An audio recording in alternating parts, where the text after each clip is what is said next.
Recently in the global news, the Netherlands farmers are facing drastic environmental regulations that are threatening farmers' livestock now. Many farmers being told to slaughter as much as 95% of their total herd for the greater good, I guess. But this push is getting their feet wet over there. Mark my words, folks, if the left gets its way, we're going to be seeing this here with Bill Gates' artificial beef. To better help us understand this and why it's an environmental issue, we have former principal deputy assistant at the EPA and founder of Energy 45 Fund, Mandy Gunasekara. Did I say that right? Gunasekara. Gunasekara. Okay, I get credit for showing my work. But the Netherlands, they want Dutch farmers to kill some of their vast majorities of herds to run, this green agenda where they're saying cows are bad for the environment. And they're saying that you can run your businesses just with 5% of your herd. Why are they doing this?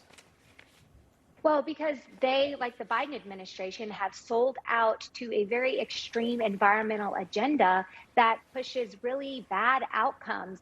The reality is that what the Netherlands is doing, this is a recipe for famine. And to the extent that there are officials in the United States willing to embrace that, they are just going to extend the reach of this really bad policy all the way here in the United States. And you're right to point out that there are larger forces at work. There is a goal by extreme environmentalists to change agriculture, to reduce livestock farming, and in the process, change the way that we eat, which is why they're pushing meat alternatives like these bug manufacturing plants and things along those lines to push Americans and the global society writ large against and away from eating meat. But the reality is you don't have to embrace that to have better environmental outcomes. Our farmers are the original conservationists. They know how to use the land to its best ability because their entire livelihoods have depended upon it. So what's coming out of the Netherlands is truly dangerous. And again, a recipe for famine, something that should not be embraced in any country, especially the United States. Man, and that's a great point. The fact that the people who are pushing this green agenda are telling a bunch of people who have spent their entire lives and many generations caring for the environment are being told how to care for the environment by a bunch of globalists living in cities. It's just beyond me. Now, you're saying this as a former employee of the EPA, so you know some things about this field. Democratic New York Congresswoman Ocasio-Cortez, this woman is off her rocker. She's looking to reverse, the Supreme Court's decision that limited the EPA's ability to regulate greenhouse gases. You're familiar with the West Virginia case, obviously, where the EPA says, hold on a sec, you can do that, but you have to do it through the legislative process, not through unelected bureaucrats. What do you make of that? Well, she's trying to write the American people's voice out of the legislative process, which is one of the most important checks that we have for our entire institution.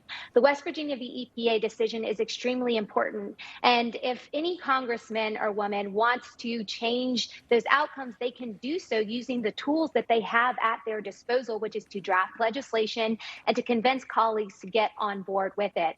Unfortunately, they are radicals and they're used to getting what they want by subverting these important constitutional checks. So I believe that the decision in West Virginia v. EPA is extremely important. It could not have come at a more important time, given the fact that the Biden administration has lost its credibility and his approval ratings are in the tank. So they will likely turn to administrative agencies to try and get their agenda done. And again, if someone like AOC wants to change those outcomes, she is a congresswoman, then she should try to legislate, but she should not apply pressure to try to get around these very important checks that ensure the voice of the American people are written into the process because they are the ones that have to deal with the consequences. That's right. And the process should be reflective of that. Yeah, it's always funny because when Republicans are in charge, the Democrats complain that they should do it through the legislative process, not the bureaucratic one. It's interesting. Mandy, real quick, your Energy 45 caught my eye on your Chiron down there. What is that?